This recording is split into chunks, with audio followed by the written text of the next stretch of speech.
Okay, once your sculpture is all smooth, you're going to need to start painting it. Now, when you paint it, you're going to have to paint it you're going to have to paint it in more than one layer.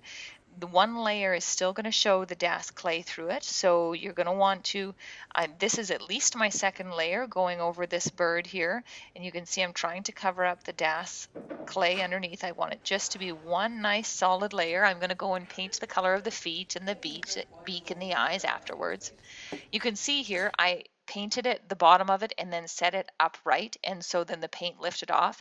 What you're going to need to do is paint the bottom of your sculpture um, and then lay it on its side to dry where there's no paint. So don't paint the side of it or don't paint the top of it. Paint the bottom and then set your bird on its side and let the bottom dry. Otherwise you'll have what I just happened there, which was some of the paint will peel away. But you're going to have to do this a few layers. Don't be thinking you can do this all in one layer or it's not going to look very professional. You've done a lot of work so far. Don't let the paint fool you in the end. Do a good job with painting all the nooks and crannies. So painting all the nooks and crannies means painting my little book too.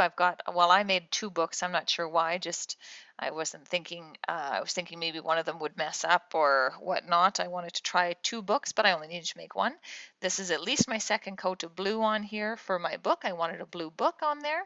And you can see that as I'm painting it, you can't see any of the clay through there. Make sure you do a nice good coat. I'm going to come back later and paint the pages on the other side white, but you're doing a good job with all your painting, paying attention to those little details. That's what really makes your sculpture pop. Okay, eventually you're going to go in and you're going to paint the feet. And again, this is going to take a few layers on the feet depending on your paint. Mine's a little, the paint I'm using today, I'm not sure why, but it's just a little bit thick. I probably could have picked a better quality paint here, but I'm going to paint all the feet, do a really good job getting in the toes. You're going to, anywhere you paint, make sure that you're painting it solid all over, which may mean that you're going to have to paint 2 or 3 layers of this paint to get a nice even paint. But once you have the painted, your first layer, your second layer, your third layer.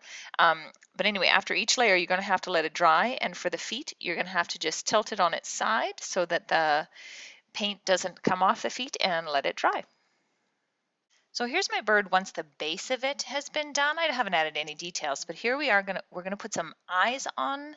I've painted the eyes already white. I've done a few coats of that, but I've just got a little bit of black paint on the tip of my paintbrush, not on the brush side, but on the end of it.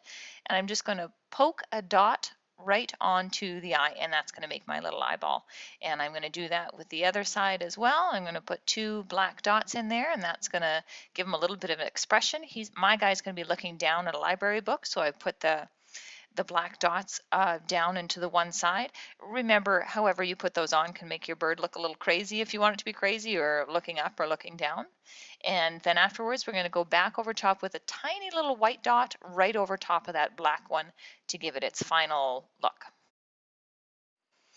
So here's our final little anthropomorphism bird. So remember, for your sculpture on this one, if you're doing this for the anthropomorphism bird one, we're adding at least 2 things to your sculpture that make it give your bird human qualities. So in this case, I made my bird reading a book.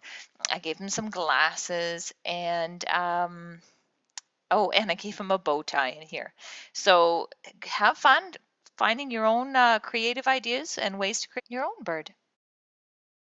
Here's just the final bird that had the larger round ball for the body and the smaller round ball for the top. So, I mean, just be creative what you're doing, adding your human qualities and adding in the little detail. You can see the polka dots on the earmuffs or the scarf. So just have fun with this one and let me know if you have any questions along the way, and I hope you enjoy this project.